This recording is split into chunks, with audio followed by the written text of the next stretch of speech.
चलिए बच्चों, आज हम एक नया चैप्टर शुरू करने जा रहे हैं, केमिकल इक्विलिब्रियम। एक्चुअली ये आपके एनसीईआरटी में इक्विलिब्रियम के नाम से है, which is actually divided into two parts, chemical equilibrium and ionic equilibrium. ठीक है, तो इसका जो फर्स्ट पार्ट है केमिकल इक्विलिब्रियम, उसे हम पढ़ेंगे। तो सेकंड पार्ट यानी कि आयनिक इक्विलिब्रियम के बारे में अच्छे से चीजें समझ पाएंगे, क्योंकि इस चैप्टर के बेसिक्स आपको आगे बहुत सारे चैप्टर्स के अंदर काम आने वाले हैं। Clear? So let us start with chemical equilibrium. ठीक है, इन जनरल हम लोग यहां पर सबसे पहले बात करेंगे इक्विलिब्रियम क्या होता है। ठीक है, अगर आपको जनरल भाषा में मैं पूछूं व्हाट इज इक्विलिब्रियम, तो आपके दिमाग में एक शब्द आएगा बैलेंस। ठीक है, जैसे कुछ एग्जांपल्स लेते हैं। ठीक है, जब आप सब्जी लेने जाते हैं और जिनके पास में कन्वेंशनल तराजू होता है, तो एक तरफ आपने मान लो 500 ग्राम कुछ रखा और दूसरी तरफ उतने ही अमाउंट में सब्जी रखी, तो दोनों जो बैलेंस जो होते हैं, वो बैलेंस के दोनों जो प्लेटफॉर्म होते हैं वो एक लेवल में आ जाते हैं। उस स्टेट को आप सिंपल भाषा में इक्विलिब्रियम कह सकते हो। ठीक है, सीसॉ पे आपने झूला होता है ना, जिसपे दोनों तरफ बच्चे बैठ जाते हैं और उसमें ऐसे झूलते हैं। अगर दोनों तरफ जो बच्चे हैं उनका वजन सेम रखा जाए, तो एक पॉइंट ऐसा आएगा जब दोनों एक लाइन में आ जाएंगे, यानी कि they will be in the single line parallel to the ground. उस स्टेट को भी हम इक्विलिब्रियम की स्टेट कह सकते हैं। क्लियर? केमिकल रिएक्शंस में या केमिस्ट्री में इक्विलिब्रियम क्या है? तो किसी भी केमिकल रिएक्शन की वो स्टेट जब रेट ऑफ फॉरवर्ड और बैकवर्ड रिएक्शन सेम हो जाए, तो हम उस स्टेट को इक्विलिब्रियम स्टेट कहते हैं। Clear? So our first definition of equilibrium comes in here and it says it is that state of a chemical reaction in which the rate of forward and backward reaction is same. ठीक है, किसी reaction की वो state जिसमें forward और backward reaction की state same होगी। इसका मतलब आपको यहां से एक बात तो क्लियरली समझ आ रही होगी कि फॉरवर्ड और बैकवर्ड रिएक्शन का रेट सेम होने का मतलब ये हो गया कि रिएक्शन दोनों डायरेक्शन में होगी, रिएक्टेंट टू प्रोडक्ट भी और प्रोडक्ट टू रिएक्टेंट भी। इसके बारे में अपन बात करेंगे इसके जस्ट बाद वाले सेक्शन में। इसकी एक डेफिनेशन और है, it is that state of any chemical reaction, ठीक है, after which the concentration of reactants and products stop changing with time. समय के साथ यदि रिएक्टेंट और प्रोडक्ट की कॉन्सेंट्रेशन में बदलाव आना बंद हो जाए, then we call it as equilibrium. यानी आपने एक रिएक्शन शुरू की, शुरू में रिएक्टेंट की कुछ कॉन्सेंट्रेशन थी, वो धीरे धीरे कम हुई, प्रोडक्ट की कॉन्सेंट्रेशन धीरे धीरे बढ़ी। एक पॉइंट आया जब रिएक्टेंट की कॉन्सेंट्रेशन कम होने का प्रोसेस बंद हो गया, और एक पॉइंट आया जब प्रोडक्ट की कॉन्सेंट्रेशन के बढ़ने का प्रोसेस बंद हो गया। ठीक है, इस स्टेट पे concentration of reactants and products stopped changing with time and hence we call it as equilibrium. ठीक है, तो केमिकल इक्विलिब्रियम की ये जो दोनों डेफिनेशंस मैंने लिखी हैं, इन दोनों डेफिनेशंस को बहुत ध्यान से समझ लीजिए और याद रखिए, क्योंकि ये आगे हमें काम आएगा जब अपन मैथमेटिकल पार्ट ऑफ इक्विलिब्रियम के बारे में बात करेंगे तब। ओके, चलिए आगे बढ़ते हैं। Let us first try to differentiate between two types of chemical reactions, irreversible and reversible. तो हमारा अगला जो पॉइंट है, that is some points of differences between reversible and irreversible reactions, और इनमें से किसी एक रिएक्शन के अंदर इक्विलिब्रियम आएगा, दूसरे में इक्विलिब्रियम नहीं आ पाएगा। नाम से पता लग रहा है, रिवर्सिबल रिएक्शन का मतलब होता है जो वापस बैकवर्ड डायरेक्शन में न जा सके। सिंपल वर्ड्स में बात करें तो in a irreversible reaction A gives B होगा, लेकिन बी गिव्स ए नहीं होगा। ठीक है, सिंगल एरो से आप उसको रिप्रेजेंट करते हैं। और रिवर्सिबल रिएक्शंस में ए गिव्स बी और बी गिव्स ए दोनों होंगे। तो ये बात अपने को ध्यान रखनी है। So let us try to differentiate between these two with some points of differences. चलिए अब अपन बात करेंगे इस रिवर्सिबल और इरिवर्सिबल रिएक्शन के अंदर कुछ पॉइंट्स ऑफ डिफरेंसेस हैं। ये इरिवर्सिबल रिएक्शंस यूनिडायरेक्शनल होती है, यानी एक ही डायरेक्शन में जाएंगी, reactant will give you product, that's all. लेकिन जब अपन रिवर्सिबल रिएक्शन की बात करते हैं तो ये दोनों डायरेक्शन में जाएगा, रिएक्टेंट से प्रोडक्ट तो बनेगा ही बनेगा, साथ ही प्रोडक्ट से रिएक्टेंट भी बन रहा होगा। Clear? So it will occur in both the directions, इसलिए हम इसे रिवर्सिबल कहते हैं। एक बात और आपको बता दें, do not try to compare this with reversible and irreversible processes which we studied in thermodynamics. Thermodynamics में जो हमने रिवर्सिबल और इरिवर्सिबल प्रोसेस पढ़ी थी, अगर आप इस हिसाब से देखेंगे तो डायरेक्शन तो दोनों में ही होती है बोथ, लेकिन जब वो सेम पाथ पे जाती है तो रिवर्सिबल कहलाती है और दूसरे पाथ से होकर बैकवर्ड जाती है तो इरिवर्सिबल कहलाती है। ये मैंने आपको थर्मोडायनेमिक्स में बता रखा है। तो don't try to compare irreversible and reversible processes with irreversible and reversible reactions. तो इनमें डिफरेंस करना आपको आना चाहिए। You should clearly know the difference between the two, they are not same. ठीक है, चलिए, इट गोज टू कंप्लीशन। जो इरिवर्सिबल रिएक्शन होती है वो एक ही डायरेक्शन में जाती है, तो आप ये मान लीजिए कि मैक्सिमम अमाउंट ऑफ रिएक्टेंट जो है वो प्रोडक्ट में बदल जाता है। ठीक है, मतलब आप ऐसा कह सकते हो कि नेग्लिजिबल अमाउंट में हो सकता है रिएक्टेंट कभी बचे, तो उसे भी हम ऑलमोस्ट इरिवर्सिबल ही मानते हैं। ठीक है, जो रिएक्शन एक ही डायरेक्शन में होती रहेगी, ऑब्वियसली लगातार रिएक्टेंट कम होता रहेगा और प्रोडक्ट बढ़ता रहेगा, तो ऐसी रिएक्शंस इरिवर्सिबल होती है, यूनिडायरेक्शनल होती है और कंप्लीट हो जाती है। रिवर्सिबल रिएक्शन कभी खत्म नहीं। ठीक है, आप ऐसा कह सकते हो कि रिवर्सिबल रिएक्शन है तो मान लो ए से बी बन रहा है तो बी से ए भी बन रहा होगा, तो ए कभी खत्म होगा नहीं, बी कभी खत्म होगा नहीं, यानी दोनों ही रिएक्शन में हमेशा बचे रहेंगे। एक स्टेट आएगी जब उसमें रिएक्टेंट और प्रोडक्ट की कॉन्सेंट्रेशन जो है वो टाइम के साथ बदलना बंद हो जाएगी, that state would be called as equilibrium. तो अगला पॉइंट यही आता है, इरिवर्सिबल रिएक्शंस अगर होंगी तो it does not attain equilibrium. Equilibrium यहां पर आपको देखने को नहीं मिलेगा। लेकिन जब अपन रिवर्सिबल रिएक्शंस की बात करते हैं तो रिवर्सिबल रिएक्शंस में डेफिनेटली हमें इक्विलिब्रियम देखने को मिलता है। ठीक है, और आपको उसके लिए वेट करना पड़ता है। अगर आप कंडीशंस को प्रॉपर रखेंगे तो डेफिनेटली एक रिएक्शन अगर रिवर्सिबल है तो आपको इक्विलिब्रियम जरूर देखने को मिलेगा। चलिए कुछ एग्जांपल्स लेते हैं। जैसे कुछ रिएक्शंस ऐसी होती है जो हमेशा इक्विलिब्रियम में रहती ही हैं, चाहे कुछ भी हो जाए, कभी भी इक्विलिब्रियम शो नहीं करती। AgNO3 और KCl को रिएक्शन कराओगे तो AgCl बनेगा, और आप जानते हैं AgCl का व्हाइट प्रेसिपिटेट आता है which is a very famous reaction. तो प्रेसिपिटेशन की जितनी भी रिएक्शंस होंगी वो सब हमेशा इरिवर्सिबल होंगी। कोई भी प्रोडक्ट सॉल्यूशन में से बाहर निकल जाए, चाहे सॉलिड के फॉर्म में चाहे गैस के फॉर्म में, तो ऐसी रिएक्शंस हमेशा इरिवर्सिबल ही रहेगी। Neutralization reaction, if you remember हमने थर्मोडायनेमिक्स में न्यूट्रलाइजेशन के बारे में थोड़ा पढ़ा था। जब अपन एंथैल्पी ऑफ न्यूट्रलाइजेशन पढ़ रहे थे तो मैंने आपको कहा था कि एसिड बेस रिएक्ट करके सॉल्ट और वाटर बनाते हैं। ठीक है, अगर आप स्ट्रॉन्ग एसिड और बेस के न्यूट्रलाइजेशन की बात कर रहे हैं तो ये डेफिनेटली इरिवर्सिबल होगा। लेकिन अगर वीक है तो वीक के अंदर इक्विलिब्रियम आता है। इस चीज को ज्यादा बेटर तरीके से आप पढ़ेंगे आयनिक इक्विलिब्रियम के अंदर। तो अभी के लिए समझ लें, एसिड और बेस को रिएक्ट करा के सॉल्ट और वाटर बना रहे हो, और अगर उसमें एसिड और बेस दोनों स्ट्रॉन्ग है तो वो इरिवर्सिबल की कैटेगरी में रहेगा। लेकिन अगर एसिड और बेस वीक हैं, यानी आप इस जगह पर जो मैंने यहां नहीं लिखा है आप लिख सकते हैं, न्यूट्रलाइजेशन फॉर वीक कंपोनेंट, कोई भी एक भी वीक होगा तो भी चलेगा, इक्विलिब्रियम आएगा ही आएगा।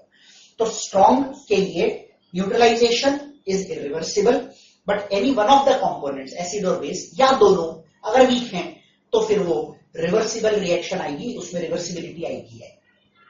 यहां पर अगर अपन बात करें तो PCl5 gives you PCl3 plus Cl2, ये सब गैसियस है।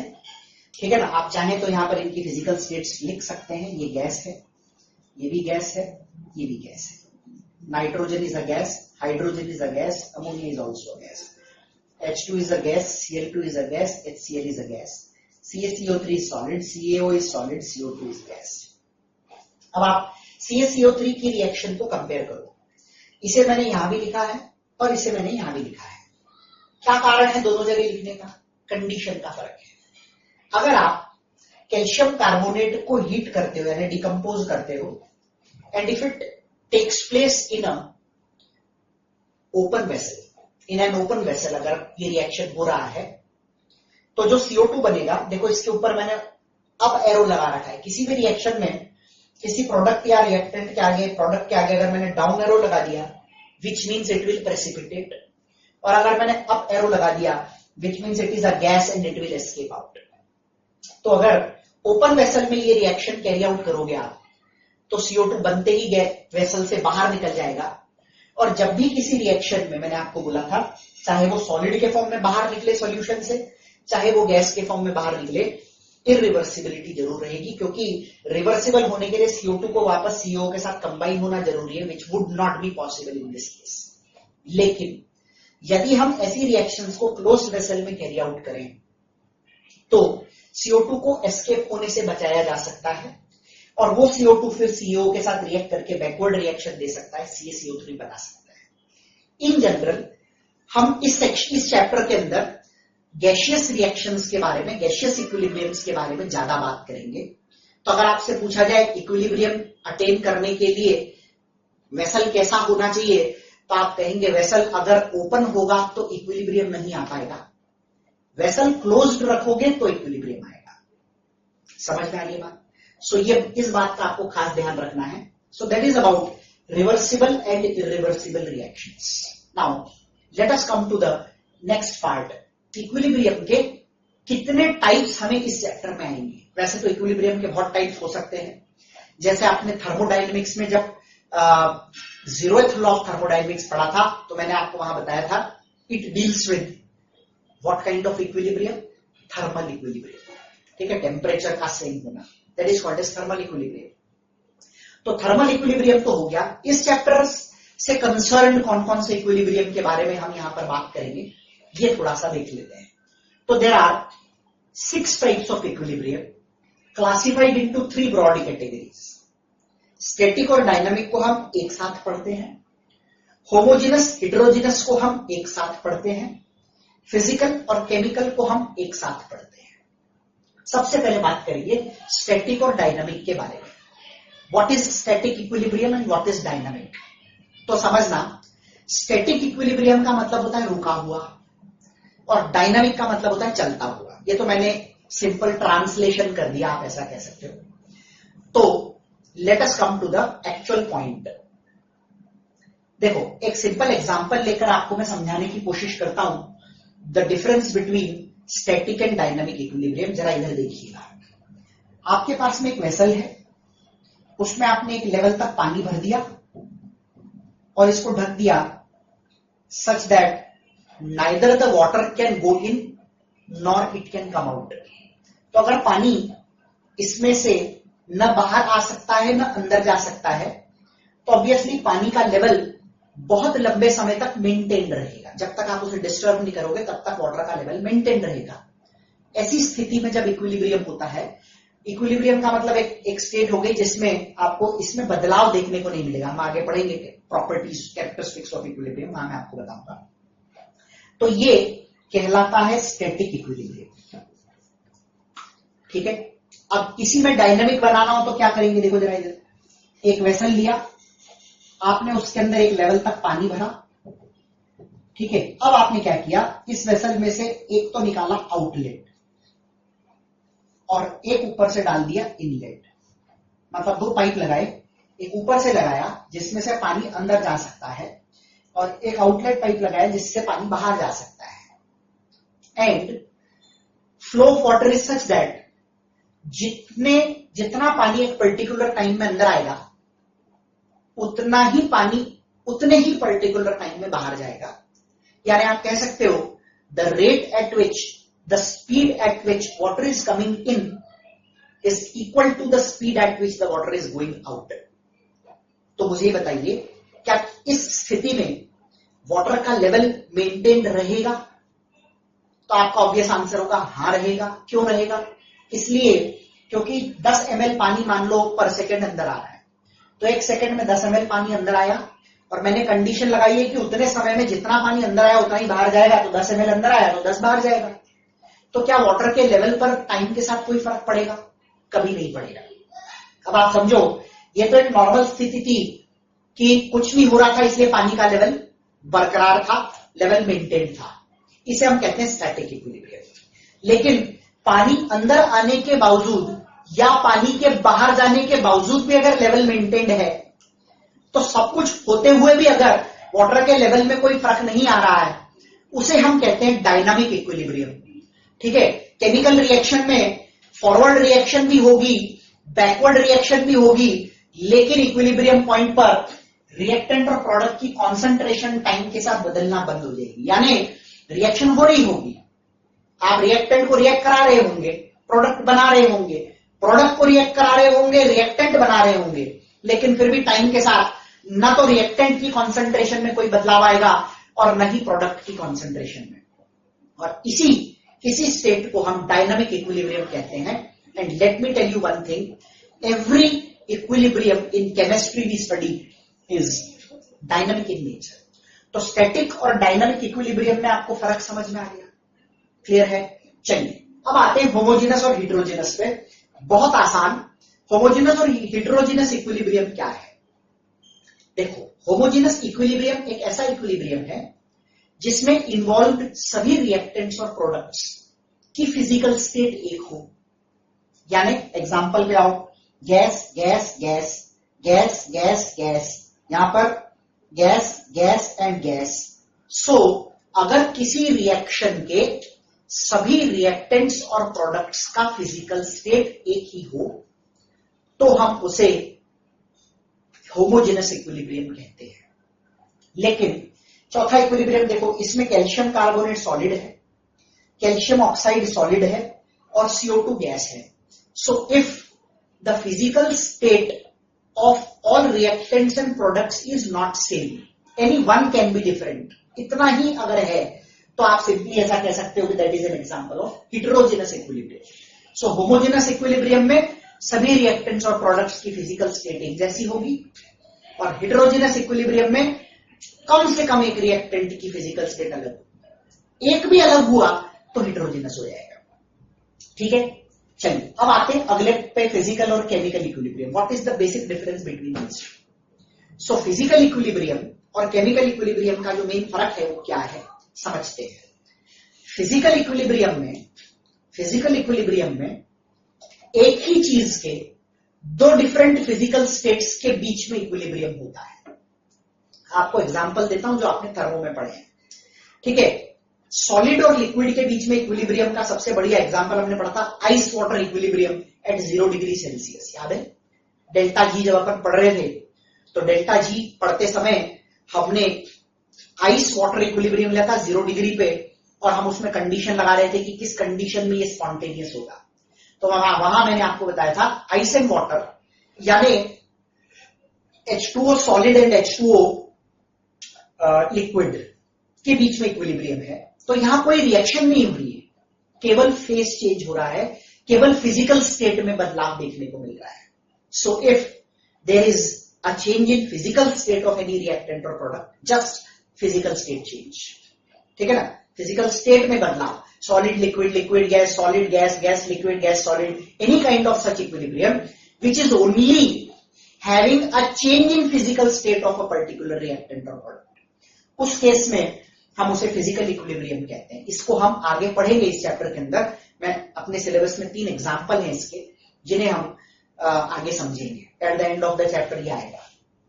चलिए अब आता है हमारे चैप्टर का हेडिंग केमिकल इक्विलिब्रियम, यानी किसी भी केमिकल रिएक्शन में अटेन होने वाले इक्विलिब्रियम के बारे में हम इस पर्टिकुलर चीज में बात करते हैं। So when the reactants and products are in equilibrium with each other, ठीक है, तो क्या होगा, rate of forward and backward reaction same होगी, और जो भी रिएक्टेंट और प्रोडक्ट की कॉन्सेंट्रेशन है वो टाइम के साथ बदलना बंद हो जाएगी। उस स्टेट को हम केमिकल इक्विलिब्रियम कहते हैं। ठीक है, तो ये जो केमिकल इक्विलिब्रियम हम पढ़ते हैं इसके ऊपर कुछ ग्राफ्स हैं। We will talk about these graphs in this section to understand what exactly equilibrium is all about. ठीक है, चलिए, ये जो ग्राफ हम बनाते हैं दो तरह के होते हैं. एक होता है कॉन्सेंट्रेशन वर्सेस टाइम ग्राफ, ये 3 ग्राफ आप देख रहे हैं. और दूसरी कैटेगरी होती है rate versus time graph, that is the second category. सबसे पहले अपन बात करेंगे कॉन्सेंट्रेशन वर्सेस टाइम ग्राफ. ठीक है, चलिए, इसमें आप देखो दो ग्राफ बने हैं, एक ऊपर से नीचे की तरफ आ रहा है और दूसरा नीचे से ऊपर की तरफ जा रहा है. तीनों में ऐसा ही है, एक ऊपर से नीचे की तरफ आ रहा है, दूसरा नीचे से ऊपर की तरफ जा रहा है. ये जो ग्राफ है जो ऊपर से नीचे की तरफ आ रहा है, ऑफ कोर्स जो ग्राफ हम बना रहे हैं वो कॉन्सेंट्रेशन वर्सेस टाइम ग्राफ है, तो ये हमें एक्चुअली ये बता रहा है कि टाइम के साथ कॉन्सेंट्रेशन पे क्या फर्क पड़ता है. यस, टाइम के साथ कॉन्सेंट्रेशन पे क्या फर्क पड़ता है. अब आप थोड़ा सा सोचेंगे तो बहुत आराम से आपको समझ आएगा कि टाइम के साथ रिएक्टेंट की कॉन्सेंट्रेशन घटती है क्योंकि रिएक्टेंट यूज होता है, और प्रोडक्ट की कॉन्सेंट्रेशन बढ़ती है क्योंकि प्रोडक्ट बनता है. तो सिंपल लॉजिक है कि जो ग्राफ ऊपर से नीचे की तरफ आ रहा है वो रिएक्टेंट का है. देखो मैंने यहां स्क्वायर ब्रैकेट में रिएक्टेंट लिखा है. किसी भी चीज के आगे, इस चैप्टर से हम रूल, इस चैप्टर का रूल है, किसी भी चीज के आगे अगर अपन आसपास अगर अपन स्क्वायर ब्रैकेट्स लगा देते हैं तो we are talking about the molar concentration of that particular thing. तो यहां पर हम मोलर कॉन्सेंट्रेशन ऑफ रिएक्टेंट का ग्राफ बना रहे हैं, तो नीचे की तरफ जा रहा है, और ऊपर की तरफ जो जा रहा है वो है molar concentration of products. Product का मोलर कॉन्सेंट्रेशन क्या है और रिएक्टेंट का मोलर कॉन्सेंट्रेशन क्या है, इस चीज के बारे में बेसिकली हम यहां पर बात कर रहे हैं. अब आप देखेंगे इसमें 3 वैरायटी के ग्राफ्स हैं. ठीक है, और इन ग्राफ पर आपको इक्विलिब्रियम पॉइंट पूछा जाता है. पहले ग्राफ की बात करते हैं, और आपका सबसे पहला कंफ्यूजन और सबसे बड़ा कंफ्यूजन यही दूर कर देता हूं, ये इंटरसेक्शन पॉइंट क्या है. या अगर आपको मैं ये नहीं बताऊंगा और पहला क्वेश्चन करूंगा बताइए इस ग्राफ पर इक्विलिब्रियम कहां आएगा, तो आपको इंटरसेक्शन दिखेगा और आप कहेंगे ये इंटरसेक्शन इक्विलिब्रियम होगा.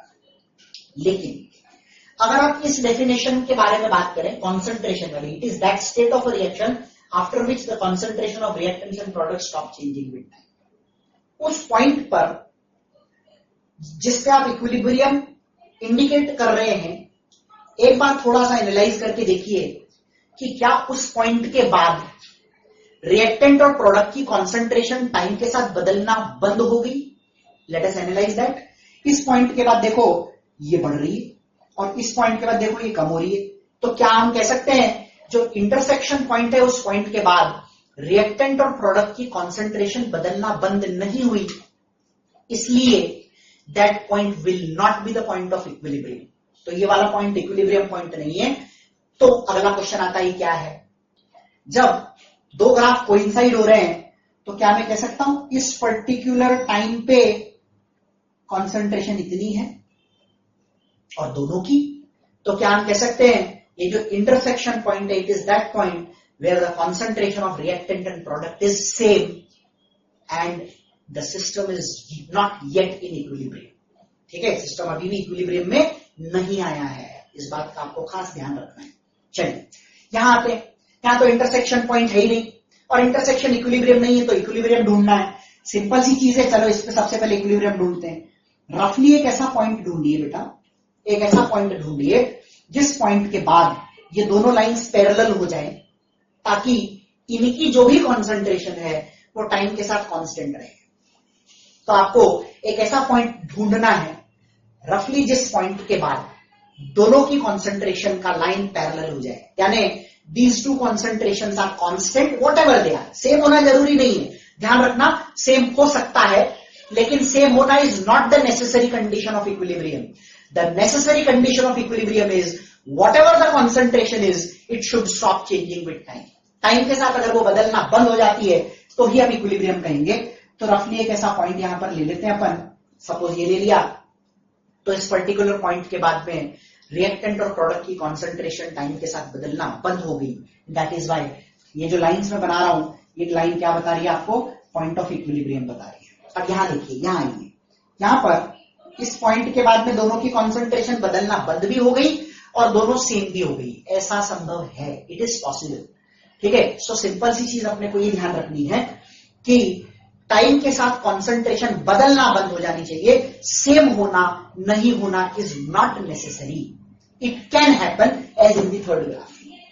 तो तीसरे ग्राफ में इस पॉइंट पर दोनों रिएक्टेंट और प्रोडक्ट की कॉन्सेंट्रेशन सेम भी हो गई और इसके बाद दोनों की कॉन्सेंट्रेशन में कोई बदलाव भी नहीं आ रहा, you can see a straight line. इसलिए ये वाला पॉइंट इक्विलिब्रियम का पॉइंट होगा। ठीक है, तो यहां इंटरसेक्शन ही इक्विलिब्रियम है, यहां इंटरसेक्शन और इक्विलिब्रियम अलग अलग है, यानी जिस पॉइंट पर दोनों की कॉन्सेंट्रेशन इक्वल होती है और जिस पॉइंट पर इनकी कॉन्सेंट्रेशन बदलना बंद हो जाती है वो सेम पॉइंट्स नहीं है। क्लियर, यहां पे वो सेम है।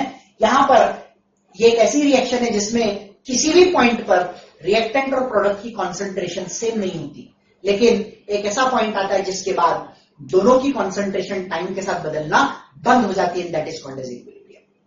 चलिए अब आते हैं अगले ग्राफ पर, that is dependent on our first definition of equilibrium. What is the first definition of equilibrium? It says that it is that state of a chemical reaction where the rate of forward and backward reaction is same. Rate of forward and backward reaction same होना चाहिए। तो हम यहां पर rate versus concentration graph बना रहे हैं। अब आप ध्यान दीजिए, यहां पर जो मैंने ग्राफ बनाया नीचे आने वाला ग्राफ फॉरवर्ड रिएक्शन का है। फॉरवर्ड रिएक्शन का रेट टाइम के साथ घटेगा। मैं आपको एक चीज बता देता हूं जो आपको अगले साल पढ़ेंगे आप, रेट ऑफ रिएक्शन के बारे में।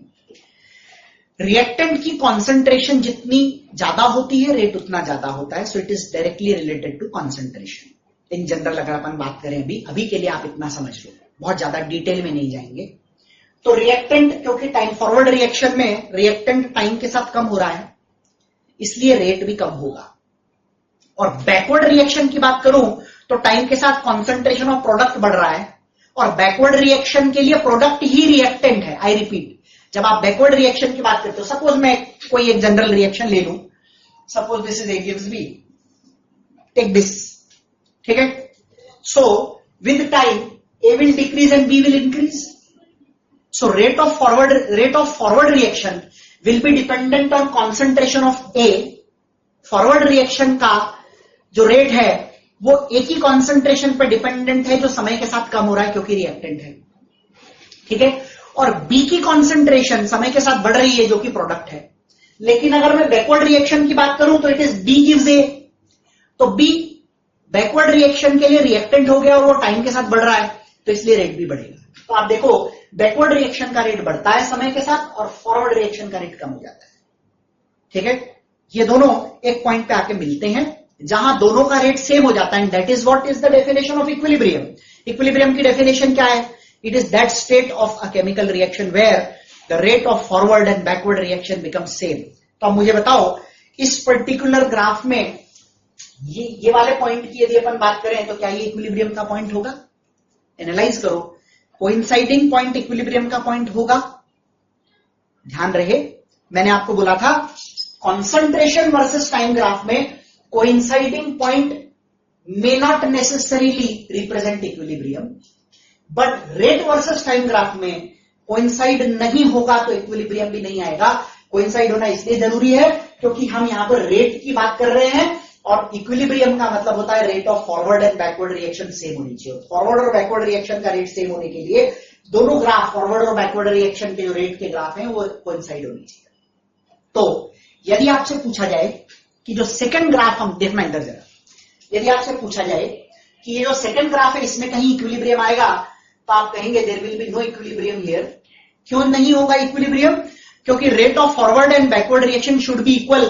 इस ग्राफ में कोई ऐसा पॉइंट नजर ही नहीं आ रहा है जहां पर rate of forward and backward reaction जो है वो इक्वल हो। That is the reason in the second graph there is no equilibrium. Be very careful, ये ग्राफ और वो ग्राफ एक जैसा है विथ ओनली वन डिफरेंस, यहां पर कॉन्सेंट्रेशन है वहां पर रेट है। कॉन्सेंट्रेशन का समय के साथ कांस्टेंट हो जाना जरूरी है और रेट का इक्वल हो जाना जरूरी है। कॉन्सेंट्रेशन का इक्वल होना is not necessary but rate का इक्वल होना इज नेसेसरी। तो रेट वाले ग्राफ में कोइंसाइडिंग पॉइंट ढूंढना ही पड़ेगा, लेकिन कॉन्सेंट्रेशन वाले ग्राफ में आपको कोइंसाइडिंग पॉइंट नहीं ढूंढना है, आपको वो पॉइंट ढूंढना है जिसपे दोनों की कॉन्सेंट्रेशन सेम हो जाती है। समझ में आ रही बात आपको? So be very careful with these graphs and these are very important. चलिए अब अपन आते हैं कुछ बेसिक चीज के बारे में, इक्विलिब्रियम के कैरेक्टरिस्टिक्स क्या क्या होते हैं। तो सबसे पहला कैरेक्टरिस्टिक, आपसे पूछा जाए मैं आपको एक रिएक्शन दे दूं A gives B और मैं बोलूं मुझे इक्विलिब्रियम अटेन करना है, तो A से शुरू करूं कि B से शुरू करूं? तो आपको सिंपल सी एक चीज ध्यान रखनी है, इक्विलिब्रियम अटेन करने के लिए डायरेक्शन इंपॉर्टेंट नहीं होती है। ठीक है, आप किसी भी डायरेक्शन से इक्विलिब्रियम को अटेन कर सकते हैं depending upon the conditions of that particular reaction. So equilibrium can B attend from either direction, दोनों डायरेक्शन से अटेन हो सकता है, फॉरवर्ड से बैकवर्ड भी और बैकवर्ड से फॉरवर्ड भी। कंडीशन पे डिपेंड करेगा कि आपको कौन सी डायरेक्शन में जाना पड़ेगा इक्विलिब्रियम पे आने के लिए। ठीक है, ऑब्वियसली एक रिएक्शन के लिए या तो बैकवर्ड होगा या फॉरवर्ड होगा। ठीक है, बट केवल फॉरवर्ड से ही हमेशा होगा या केवल बैकवर्ड से ही हमेशा होगा, ऐसा नहीं होता।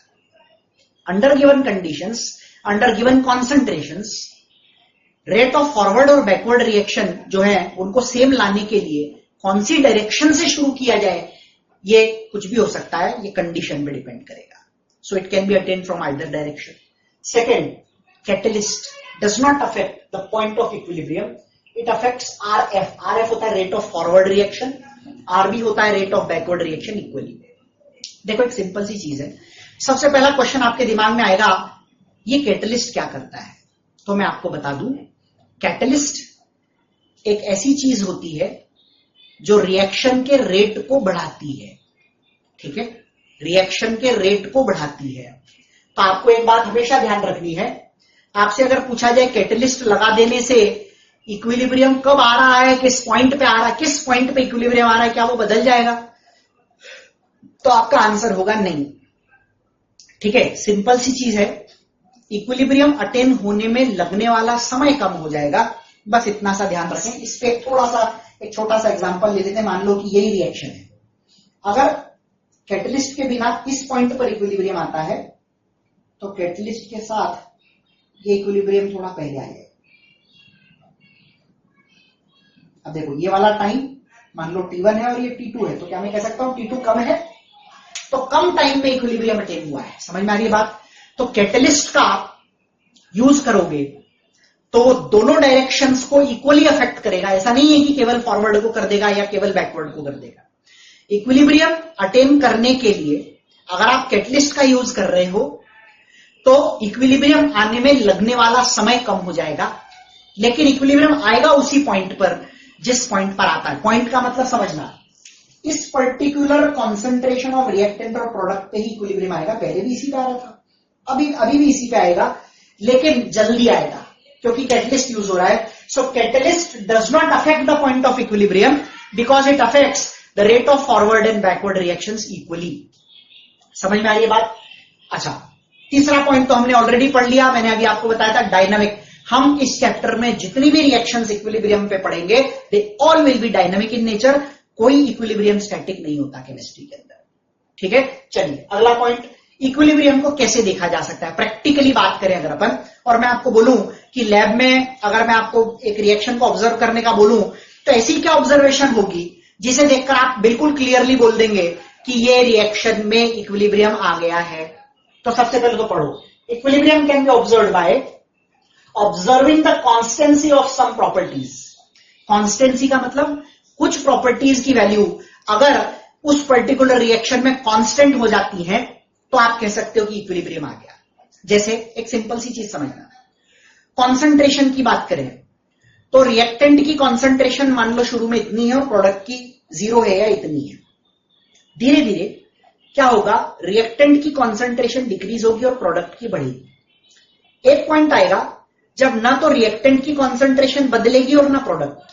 पहले तो शुरू में तो बढ़ेगी, प्रोडक्ट बढ़ेगा, रिएक्टेंट कम होगा, लेकिन एक पॉइंट पे आके दोनों अटक जाएंगे, यानी दोनों की कॉन्सेंट्रेशन फिक्स हो जाएगी।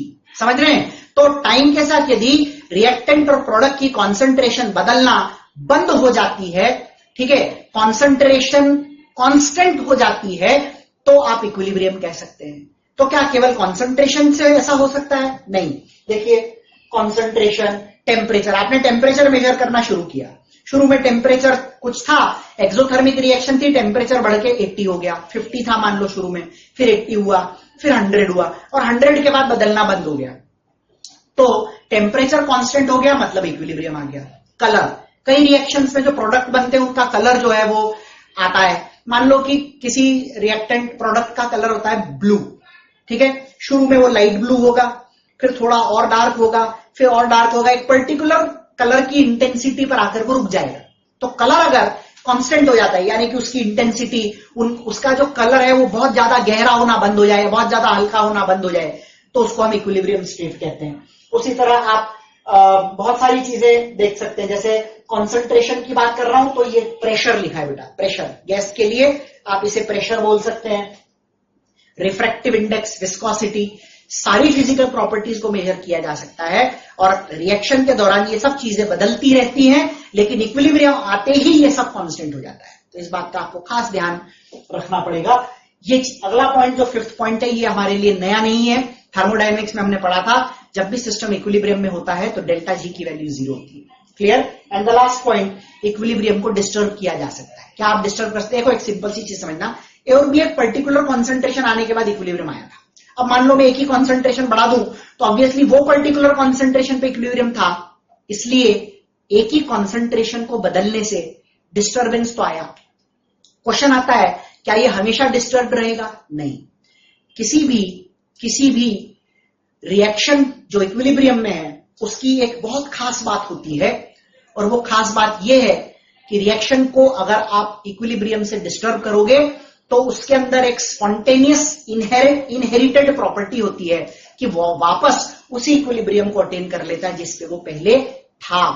ठीक है? So this is a very important point, that equilibrium can be disturbed but it gets back to the normal state on its own. इसके बारे में और भी डिटेल में हम बात करेंगे आखिरी के सेशन के अंदर, जब अपन एक प्रिंसिपल पढ़ेंगे इसका, that is known as Le Chatelier's principle. ठीक है? सो ये हो गई प्रॉपर्टीज रिलेटेड टू इक्विलिब्रियम। अगले सेशन के अंदर we will be starting with the mathematical part of chemical equilibrium. Mathematically equilibrium को कैसे जज किया जाता है, कैसे पढ़ा जाता है, इसके बारे में अपन नेक्स्ट सेशन के अंदर बात करेंगे। ओके, कंटिन्यू करें।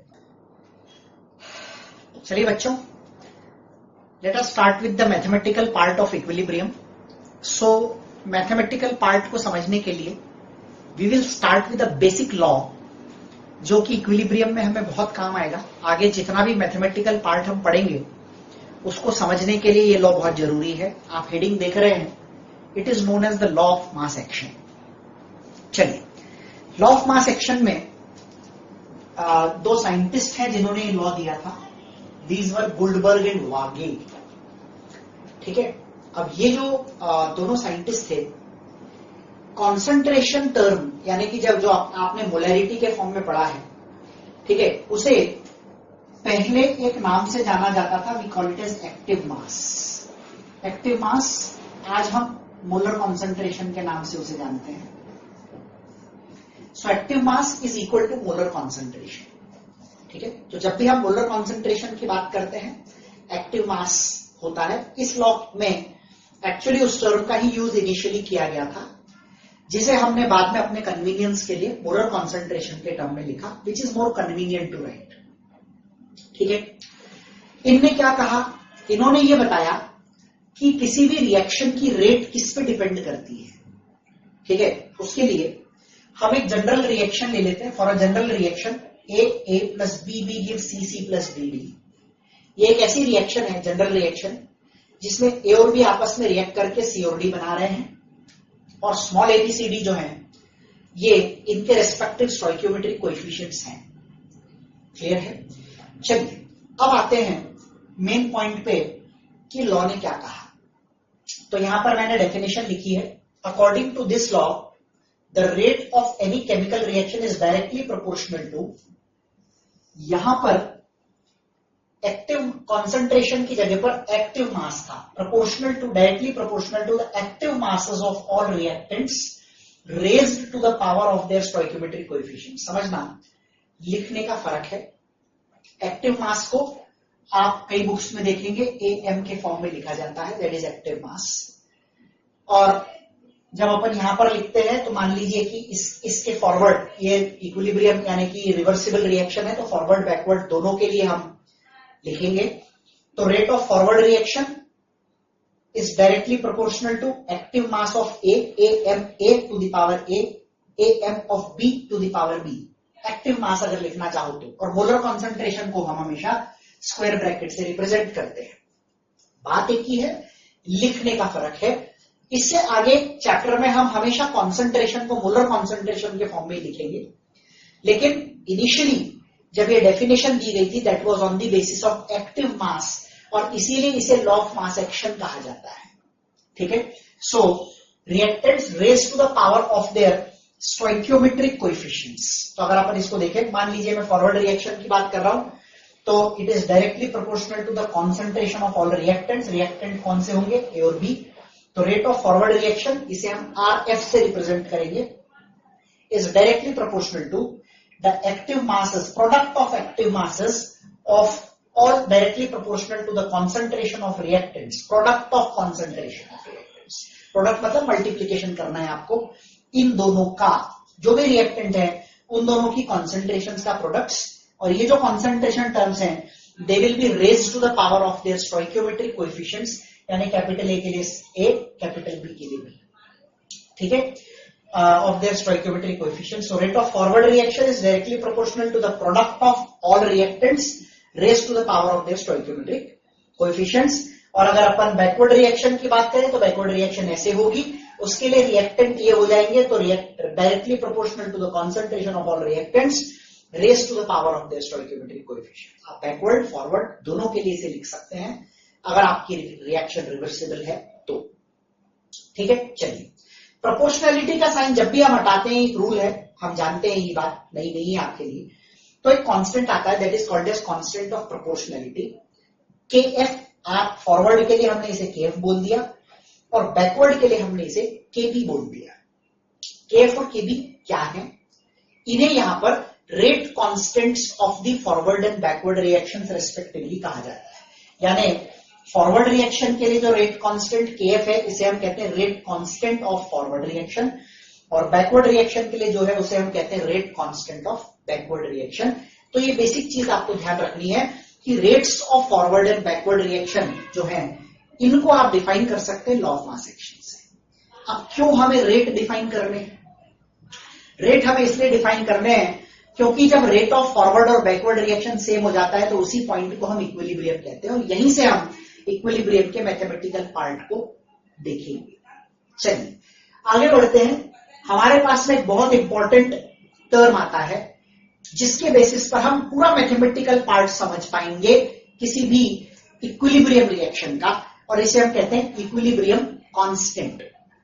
नाम ही से पता लग रहा है कि ये कांस्टेंट है, और एक बात आप समझ लीजिए, this is a constant depending on the type of reaction, यानी कि रिएक्शन पे बेस्ड है। हर रिएक्शन का इक्विलिब्रियम कांस्टेंट अलग होता है क्योंकि हर रिएक्शन का रेट कांस्टेंट अलग होता है, और इक्विलिब्रियम कांस्टेंट इन दोनों रेट कांस्टेंट्स का रेशो होता है।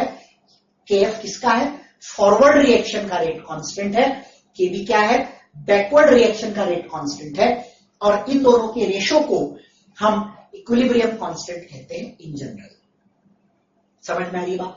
सो equilibrium constant is a constant, ठीक है, which is a characteristic feature of a chemical reaction in equilibrium. Of course equilibrium नहीं होगा तो equilibrium constant पे डिफाइन नहीं होगा, तो ये किसी पर्टिकुलर रिएक्शन का कैरेक्टरिस्टिक फीचर होता है। ठीक है, ये केवल और केवल टेम्परेचर के साथ बदलता है। ठीक है, अगर आप एक पर्टिकुलर रिएक्शन के इक्विलिब्रियम कांस्टेंट की बात करें तो it will be changing only with temperature. बाकी डिटेल में अपन बात करेंगे कैरेक्टरिस्टिक्स ऑफ इक्विलिब्रियम कांस्टेंट जब पढ़ेंगे तब, इसके बाद वाले सेक्शन में। तो किसी एक जनरल रिएक्शन की बात करें, अच्छा एक बात और बता दूं, इस चैप्टर में जब भी मैं किसी जनरल रिएक्शन की बात करूं तो it goes without saying I am talking about this reaction. ठीक है, चलिए, for a general reaction in equilibrium, मैंने यहां पर पहले ही लिख दिया कि सिस्टम इक्विलिब्रियम में है। तो अगर सिस्टम इक्विलिब्रियम में है तो पहली डेफिनेशन को याद कीजिए जो हमने लास्ट सेशन में पढ़ी थी। फर्स्ट चैप्टर में पहला पॉइंट हमने क्या पढ़ा था, equilibrium is that state of a chemical reaction where the rate of forward reaction and the rate of backward reaction is same. Rate of forward reaction is equal to the rate of backward reaction यदि है तो हम उसे equilibrium कहते हैं। तो अगर मैं कह रहा हूं कि मेरी जनरल रिएक्शन इक्विलिब्रियम में है तो फॉरवर्ड और बैकवर्ड रिएक्शन का रेट सेम होना चाहिए, और फॉरवर्ड रिएक्शन का rate kf into a to the power a into b to the power b है, और ये KB into C to the power C into D to the power D. ये हमें already पता है, इस चीज को आपको ध्यान रखना है, इस पर डायरेक्ट क्वेश्चन भी बनते हैं और इसी कॉन्सेप्ट का यूज अपन यहां पर भी करेंगे। अब आप समझो, ठीक है, ये जो है दिस इज के एफ बाई के बी। सो इस इक्वेशन से आपको के एफ बाई के बी को फ्री करना है, तो के बी को इधर नीचे लाइए और ए और बी को नीचे ले जाइए। तो जब आप इसको इंटरचेंज करेंगे तो के एफ बाई के बी को हमने के इक्विलिब्रियम बोला है, which is C to the power C into D to the power D upon A to the power A into B to the power. यानी अब आपको मैं जनरल बात बता दूं, जब भी आप इक्विलिब्रियम कांस्टेंट का एक्सप्रेशन लिखेंगे तो क्या करेंगे, इस रिएक्शन में सी और डी क्या है बेटा, प्रोडक्ट, कहां लिखे हुए हैं, न्यूमरेटर, ए और बी क्या है बेटा, रिएक्टेंट, कहां लिखे हुए हैं, डिनोमिनेटर में, और सभी कॉन्सेंट्रेशन टर्म्स के पावर में उनके रेस्पेक्टिव कोएफिशिएंट्स हैं। यानी इक्विलिब्रियम कांस्टेंट लिखने का एक जनरल तरीका यह है कि सारे प्रोडक्ट ऊपर आएंगे और बैलेंस्ड रिएक्शन में उन प्रोडक्ट के जो भी कोएफिशिएंट है उनके पावर में आएंगे, सारे रिएक्टेंट डिनोमिनेटर में आएंगे और उनके पावर में जो भी कोएफिशिएंट है वो उसके पावर में डेफिनेटली आएंगे बैलेंस्ड रिएक्शन से। सो केमिकल इक्विलिब्रियम को के इक्विलिब्रियम कांस्टेंट को डिफाइन करने के लिए रिएक्शन बैलेंस्ड होनी चाहिए, सारे प्रोडक्ट न्यूमरेटर में with their coefficients in the power, सारे रिएक्टेंट्स डिनोमिनेटर में with their coefficients in the power again.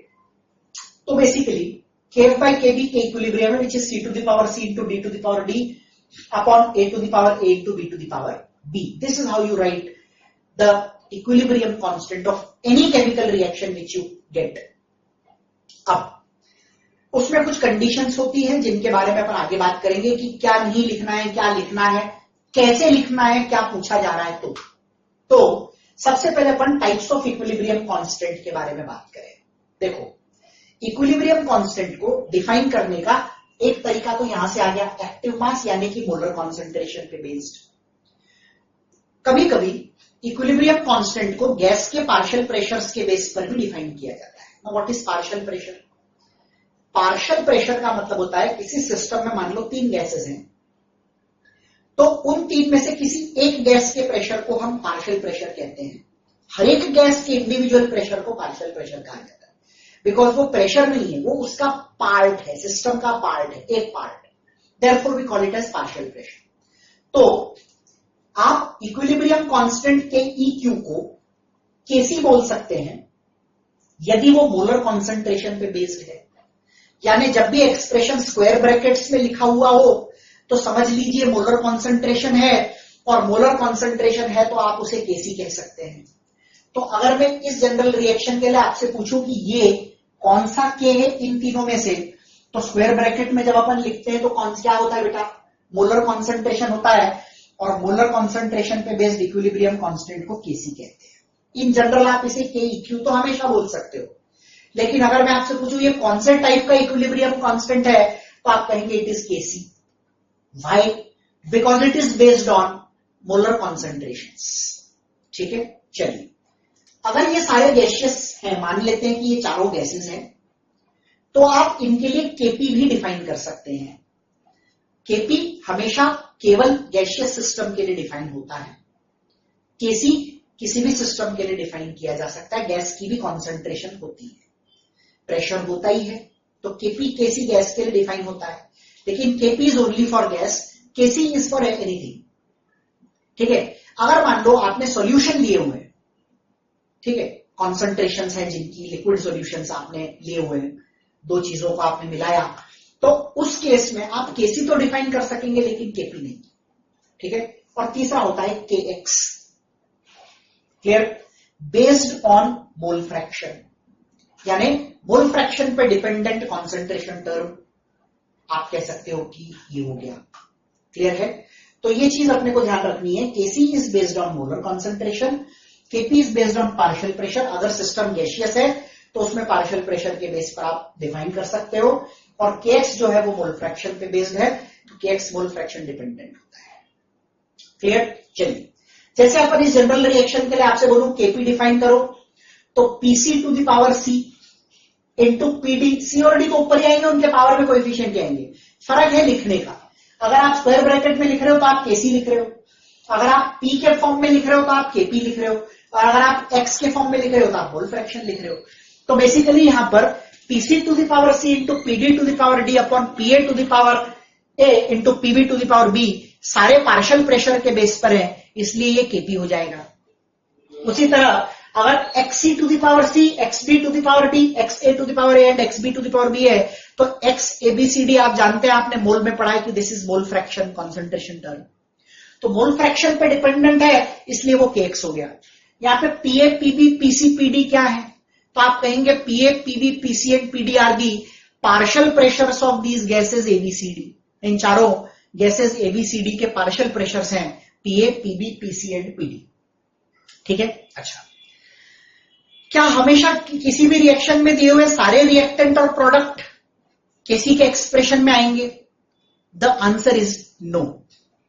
Simple rule है, जो चीज टाइम के साथ बदलती नहीं हो उसकी कॉन्सेंट्रेशन को आप कंसिडर नहीं करेंगे, नेग्लेक्ट करेंगे, या सिंपल वर्ड्स में कहें तो for convenience we take it as unity, यानी कि 1। इसका मतलब आप उसे एक्सप्रेशन में लिखेंगे तो वो 1 होगा, और इसका मतलब आप नहीं भी लिखेंगे तो चलेगा।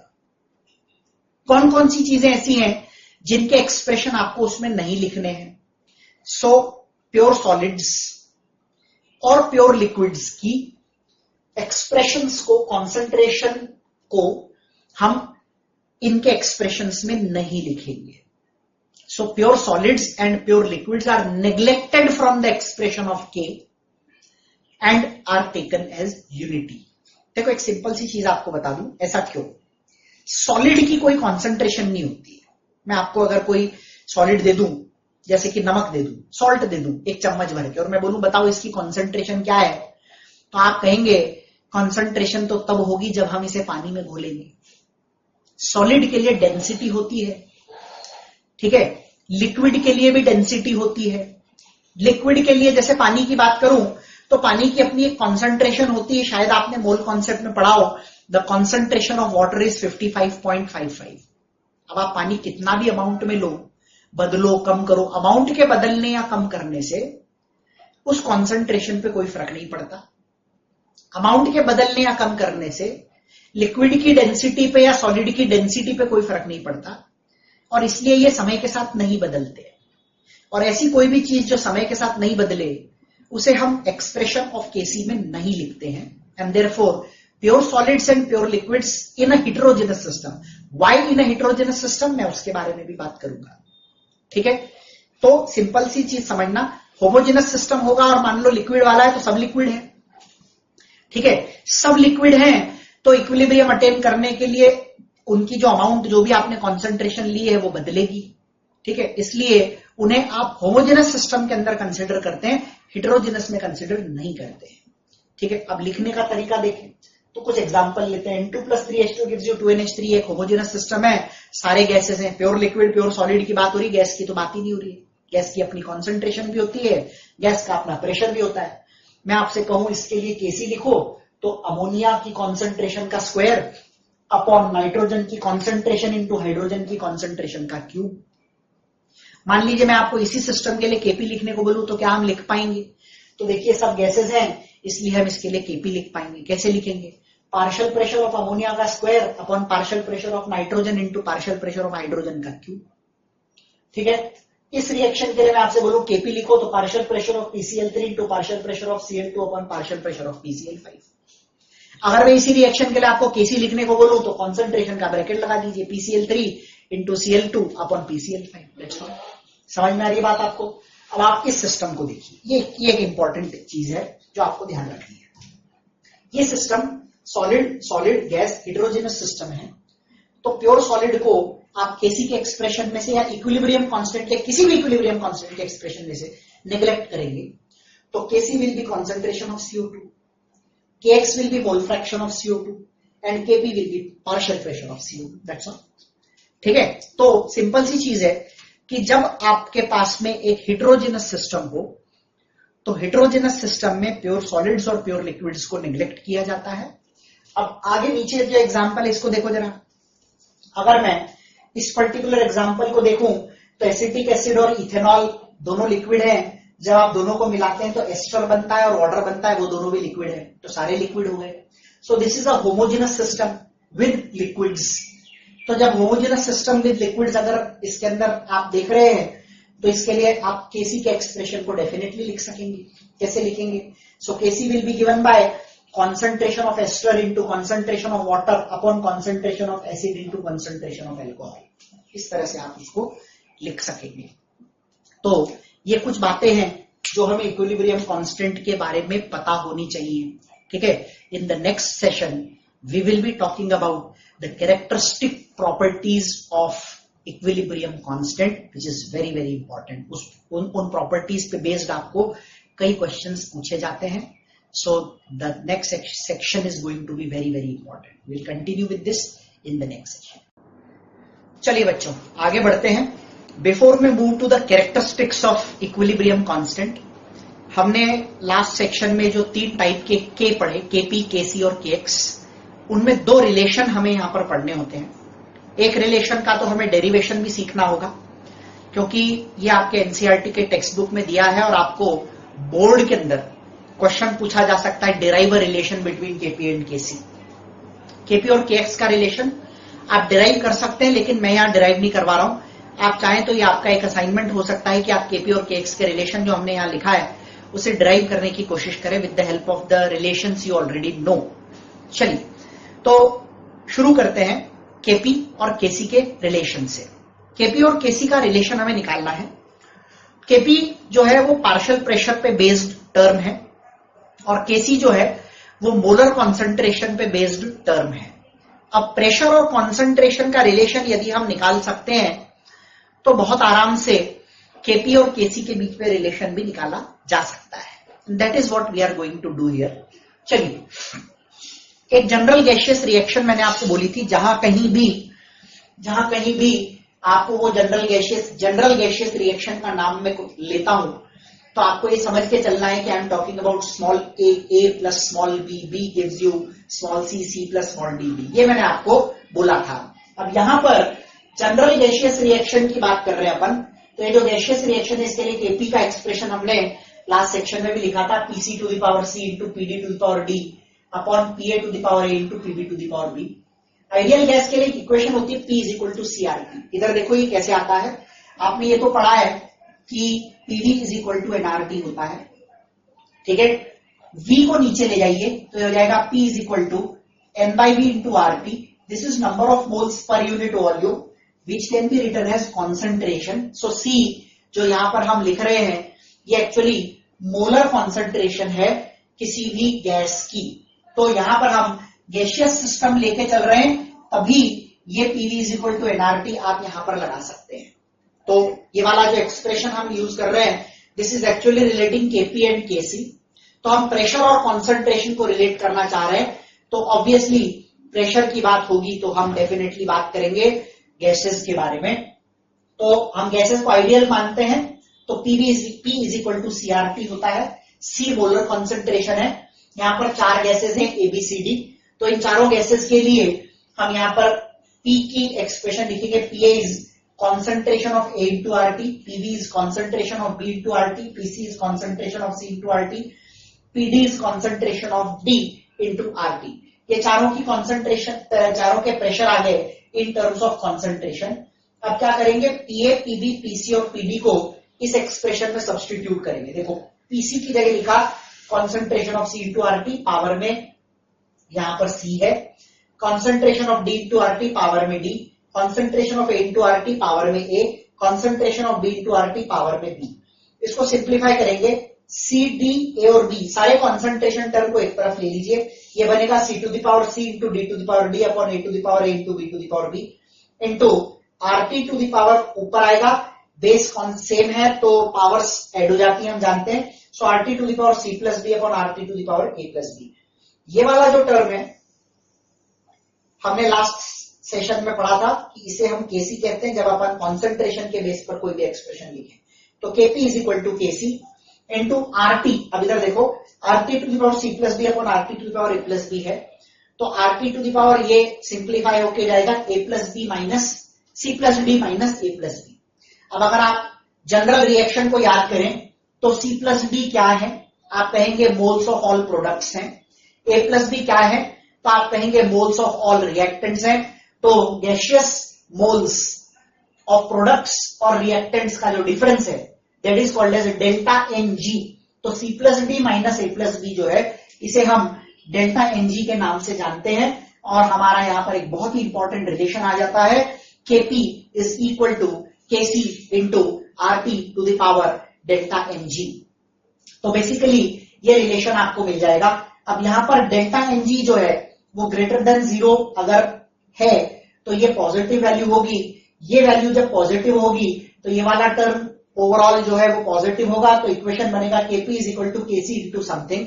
सो because Kp is Kc into something, Kp is obviously greater than Kc। Delta N G less than 0 यानी कि नेगेटिव अगर है तो ये नेगेटिव होगा, तो ये नीचे आके उधर मल्टीप्लाई होगा। मैथमेटिकली जब आप इसको सॉल्व करेंगे तो it will become Kp is less than Kc। और तीसरा delta N G is equal to 0। Delta N G 0 होगा, RT to the power 0, anything to the power 0 हम जानते हैं क्या होता है, 1 होता है। तो ये 1 हो जाएगा, तो it will become Kp is equal to Kc। Now अब आप समझो, Kp is equal to Kc लाने के लिए हमने कहा डेल्टा एन जी 0 होना चाहिए। लेकिन आपको मैं एक और बात बता दूं कि delta N G is equal to 0 जो है वो Kp is equal to Kc into RT to the power delta N G की हम अगर बात कर रहे हैं तो डेल्टा एन जी की वैल्यू 0 पुट करने पे Kp is equal to Kc आता है। लेकिन कोई एक केस ऐसा भी होता है जहां पर डेल्टा एन जी की वैल्यू 0 ना हो फिर भी Kp और Kc की वैल्यू बराबर हो। अब आप इसको थोड़ा सा सोचेंगे तो आपको ये बात समझ आएगी कि Kp is equal to Kc चाहिए तो ये वाला टर्म 1 होना चाहिए। ये वाला टर्म क्या होना चाहिए बेटा? 1 होना चाहिए। इसके 1 होने के दो तरीके हैं। एक तो डेल्टा एन जी पावर में जो एक चीज है anything to the power 0 is 1, और दूसरा होता है 1 to the power anything is 0, sorry 1 to the power anything is 1 and anything to the power 0 is also 1। किसी भी चीज के पावर में 0 होगा तो 1 होगा, और 1 के पावर में कुछ भी होगा तो भी वो 1 होगा। इसका मतलब यह है कि ऊपर डेल्टा एन जी कुछ भी उससे फर्क नहीं पड़ता, अगर नीचे 1 है तो डेफिनेटली ये Kp is equal to Kc हो जाएगा। RT की वैल्यू 1 होनी चाहिए। देखो Kp is equal to Kc is also possible when RT is equal to 1। इसका मतलब delta N G not equal to 0 में भी स्पेशल कंडीशन में ऐसा हो सकता है कि Kp और Kc की वैल्यू बराबर आ जाए। ऐसा होने के लिए डेल्टा एन जी का 0 होना जरूरी नहीं है। तो फिर क्या कंडीशन होनी चाहिए? RT की वैल्यू 1 होनी चाहिए। इसका मतलब क्या हुआ? टेम्परेचर की वैल्यू 1/R के बराबर होनी चाहिए। और यहां पर जब अपन R लिखते हैं तो 0.0821 लीटर एटमॉस्फेयर पर केल्विन मोल रखते हैं। जब आप इसको सॉल्व करेंगे तो टेम्परेचर की वैल्यू 1/0.0821 आएगी, विच इज अप्रोक्सीमेटली 12 केल्विन के आसपास। ठीक है, इसका मतलब आपसे अगर पूछा जाए कि डेल्टा एन जी 0 ना हो तब Kp और Kc 1 रखना है तो क्या करना पड़ेगा? तो आप कहेंगे टेम्परेचर की वैल्यू को 1/R रखना पड़ेगा, यानी कि जो भी R की वैल्यू है उसका इनवर्स वैल्यू टेम्परेचर का रखकर जब अपन सिस्टम के अंदर सारी पॉसिबिलिटीज देखेंगे तो यू विल फाइंड कि Kp की वैल्यू Kc के बराबर है। तो Kp की वैल्यू Kc के बराबर होने के दो कंडीशन है। एक तो या तो इक्वेशन के अंदर ही डेल्टा एन जी की वैल्यू 0 हो। कैसे डेल्टा एन जी की वैल्यू 0? मतलब जैसे अगर मैं यहां पर बात करूं तो H2 gas plus Cl2 gas gives you 2HCl gas. तो यहाँ पे 2 मोल, यहाँ पे भी 2 मोल, 2 - 2 क्या हो गया? 0 हो गया। उसी तरह से अगर आप PCl5 gives you PCl3 plus Cl2 लोगे तो डेल्टा एन जी 2 - 1। ये आपके लिए नया नहीं है इसलिए मैं आपको बता नहीं रहा था। थर्मोडाइनमिक्स में हमने एक इक्वेशन पढ़ी थी, delta H is equal to delta E plus delta N G RT। ठीक है, तो delta H is equal to delta E plus delta N G RT में जो डेल्टा एन जी निकालने का तरीका हमने सीखा था, एग्जैक्टली वही चीज यहां पर भी करनी है। समझ में आ रही बेटा आपको? तो ये चीज आपको ध्यान रखनी है, वेरी इंपॉर्टेंट रिलेशन। और ये 3 कंडीशंस पे आपको क्वेश्चन पूछा जा सकता है। ये चौथी कंडीशन पे भी क्वेश्चन बन सकता है कि ऐसी कौन सी कंडीशन होगी जहां पर डेल्टा एन जी 0 नहीं होगा लेकिन फिर भी Kp और Kc की वैल्यू बराबर होगी, तो वहां RT की वैल्यू 1 होनी चाहिए। That means temperature should be inverse of R। Clear? चलिए, अगला रिलेशन Kp और Kx के बीच में है। Kp यानी कि पार्शियल प्रेशर पे बेस्ड और Kx यानी कि मोल फ्रैक्शन पे बेस्ड। अब आपसे पूछा जाएगा कि इसका रिलेशन कैसे निकाले, तो देखो शुरुआत आपको ऐसे ही करनी है। पहले Kp का एक्सप्रेशन लिख दो। ठीक है, अब आप Kp का एक्सप्रेशन लिखोगे तो उसमें क्या आएगा? पार्शियल प्रेशर आएगा। पार्शियल प्रेशर को हमें कन्वर्ट करना है मोल फ्रैक्शन में, ठीक है।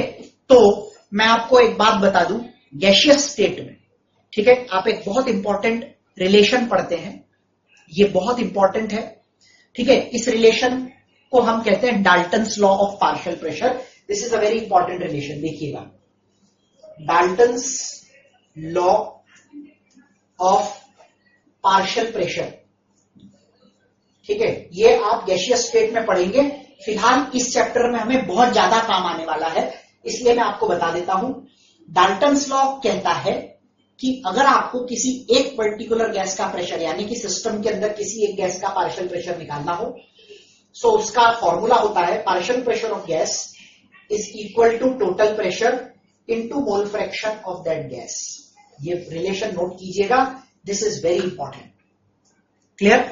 सो Dalton's law of partial pressure हम क्वेश्चंस में भी यहां पर आपको बहुत काम आता है, ठीक है। इसको अपन लगाएंगे। मोल फ्रैक्शन कैसे निकालते हैं आप जानते हैं। Total pressure of the system आपको क्वेश्चन में दिया जाता है, mole fraction into total pressure करोगे तो पार्शियल प्रेशर आएगा। अब अगर मैं इसके अंदर पीसी लिखना चाहूं तो पीसी को लिखूंगा P total into X C. उसी तरह से पीडी को लिखूंगा P total into X D. उसी तरह से लिखूंगा PA is equal to P total into X A और PB is equal to P total into X B, ठीक है। तो बेसिकली ये जो फॉर्मूले चारों चीजें हैं, ये चारों अपन यहां पर सब्स्टिट्यूट कर देंगे और एक्स वाले पूरे टर्म को अलग कर देंगे, उसकी जगह पर लिख देंगे के एक्स। करना वही है, ठीक है। आप इसको घर पे चाहें तो एक बार करके देखें। और ये Dalton's law of partial pressure का जो फॉर्मूला है, इसे नोट जरूर करें, भूले नहीं। ये हम क्वेश्चंस में भी यूज करेंगे। Partial pressure of a gas is total pressure into mole fraction of that particular gas in the system. तो ऐसा कई बार होता है कि आपको मोल फ्रैक्शन दिए जाते हैं और पार्शियल प्रेशर आपको निकालना होता है, ठीक है। तो ये हो गया relation between KP and KX. हालांकि नीट के लिए आपको केवल ये याद ही रखना है और बोर्ड में ये आपको कभी पूछा नहीं जाता। एनसीईआरटी में आई थिंक शायद डायरेक्ट फॉर्मूला दिया होगा तो दिया होगा, ठीक है, but you don't need to derive it. But आपको अगर कंसेप्ट समझना है तो एक बार खुद से डिराइव करके जरूर देखो इसको किस तरह से होगा, अपने आप आपको रिजल्ट मिलेगा, ठीक है। चलिए के की यूनिट्स की बात करते हैं। के तीन तरह के, केसी, केपी और केएक्स। केसी में ऊपर सारे प्रोडक्ट्स की कॉन्सेंट्रेशन, नीचे सारे रिएक्टेंट की कॉन्सेंट्रेशन, ऊपर प्रोडक्ट के पावर में कोएफिशिएंट, नीचे रिएक्टेंट के पावर में कोएफिशिएंट। तो ऊपर कॉन्सेंट्रेशन की बात करेंगे तो mole per litre to the power A plus C plus D और नीचे आएगा mole per litre to the power A plus B. तो यहां पर हो जाएगा mole per litre to the power C plus D minus A plus B, उसकी जगह अपन ने डेल्टा एन रख दिया। Mole per litre is nothing but molarity, so it can also be written as molarity to the power delta N G. KP के लिए pressure का term आएगा तो mole per litre will be replaced by atmospheric pressure. In general हम इस chapter के अंदर atmospheric pressure का यूज करते हैं इसलिए, अदरवाइज प्रेशर का कोई भी टर्म हो सकता है, जैसे न्यूटन पर मीटर स्क्वायर यानी कि पास्कल हो सकता है, ठीक है ना। तो इस तरह से एटमॉस्फेयर हो गया, बार हो गया, न्यूटन पर मीटर स्क्वायर हो गया, ये सारे यूनिट्स यहां पर आ सकते हैं। केसी के अंदर ब्रैकेट में कॉन्सेंट्रेशन आएगा, पावर में डेल्टा एन जी। केपी के अंदर ब्रैकेट में प्रेशर का यूनिट आएगा, और पावर में डेल्टा एन जी आएगा। केएक्स के अंदर मोल फ्रैक्शन का यूनिट आता है, लेकिन आपने मोल कॉन्सेप्ट के अंदर पढ़ा है mole fraction is a unitless quantity, तो इसलिए केएक्स क्योंकि एक्स पे बेस्ड है और एक्स एक यूनिटलेस क्वांटिटी है, इसलिए केएक्स भी एक यूनिटलेस क्वांटिटी होगी। तो ये चीज अपने को ध्यान रखनी है यहां पर कि केसी का यूनिट पूछे तो ब्रैकेट में कॉन्सेंट्रेशन का यूनिट, पावर में डेल्टा एन जी। केपी का पूछे तो ब्रैकेट में प्रेशर का यूनिट, पावर में डेल्टा एन जी। केएक्स में मोल फ्रैक्शन का यूनिट, पावर में डेल्टा एन जी, और मोल फ्रैक्शन का कोई यूनिट होता नहीं है, इसलिए आप ऐसा कह सकते हैं कि वो एक यूनिटलेस क्वांटिटी हो जाएगी। So these are the units of K. In the next section हम लोग कैरेक्टरिस्टिक्स ऑफ इक्विलिब्रियम कांस्टेंट बात करेंगे, which is going to be very important, ठीक है।